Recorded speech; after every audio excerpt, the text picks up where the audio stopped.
कोई बात नहीं कि ना सिंगारे ना पटारे ना गतारू जान मारे मेरा कि तहर गजरा कटारी देखी भइनी बीमार मेरा तब बोला कैसे अजूबा भाई कि नींबू खरबूजा भइल मेरा तो वैक्सीन ना करावे लुका कराओ तो हो मत पगल हां जब आओ तो मार ल रेजर हां वैक्स 1 2 3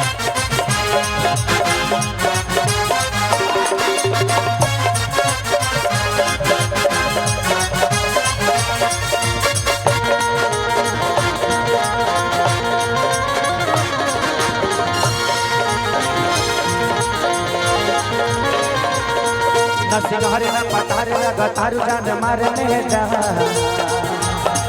तो हर गजरा कटार देखी भइनी बेमार मेरा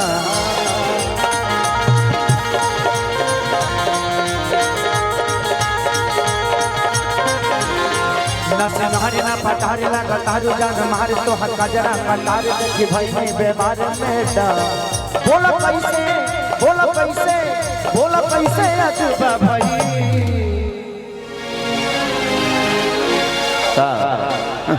हेंगा मत करो अश्लील हो जाएगी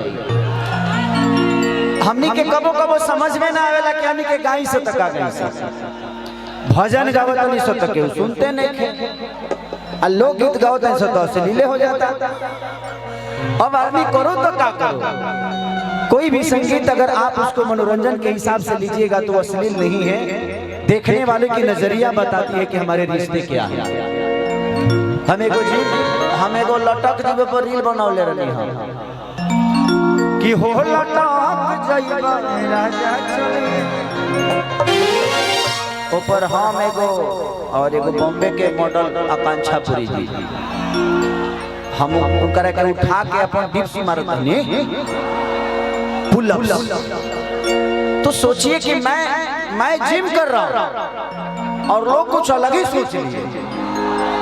मैंने ये केहू ना देखल कि खेसरिया एगो 60-65 किलो के महिला के उठा के डिप्स मारता कितना पावरफुल है लड़का ये केहू ना देखल लोग कहता कि मां ये कौन डिप्स है अरे बहुत से निमन डिप्स बावे हम अभी तो मारते नहीं खे लेकिन मार की बोला कैसे तब बोला कैसे अजूबा भाई कि बुखार पूजा भाई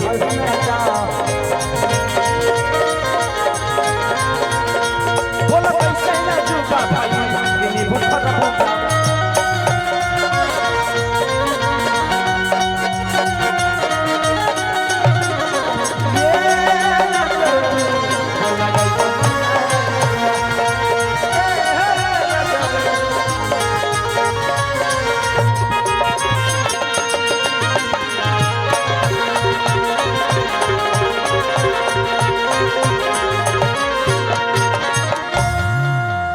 समझ रहे हैं आज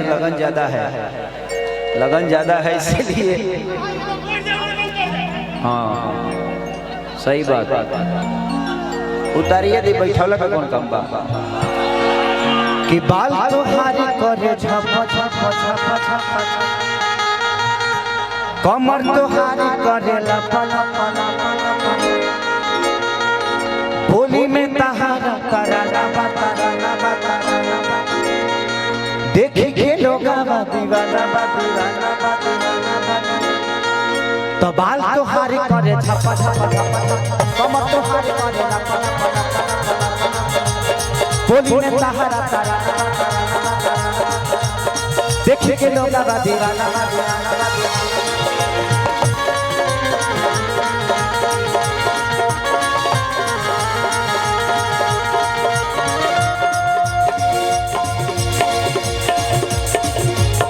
तो कौना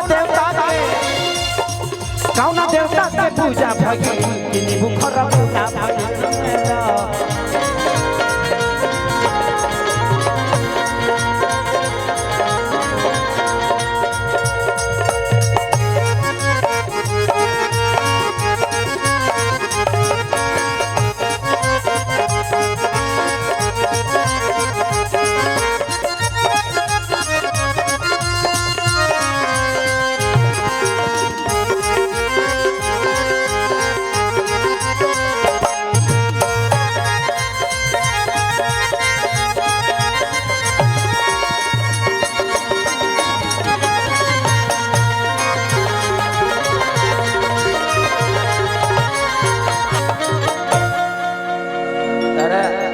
नीचे से नहीं खेलो था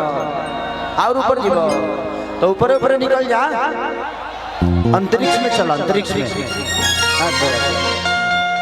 जब खत्म रह बना रहा रे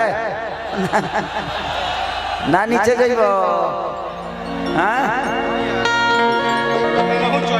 अच्छा है नहीं आवे के पड़ी थोड़ा सा साइड दे दिलो ताकि लोग के लौकी तक कोनो ज्यादा दिक्कत ना हो कि चले राह में त डोलता एक ही से दिल हमर बोलता हंसत चेहरा नूरानी बनूरानी चढ़ल सोनावा के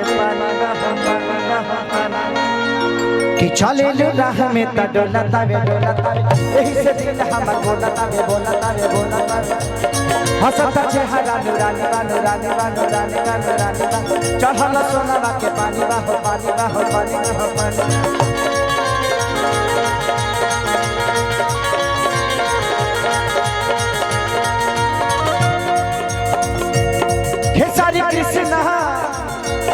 खेसारी कृष्णा के दूजा भाई किनी बुखरा बोझा भाई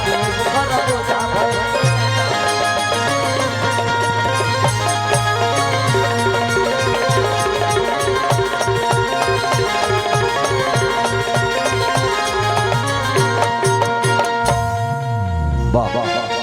डिम्पल जी आपके साथ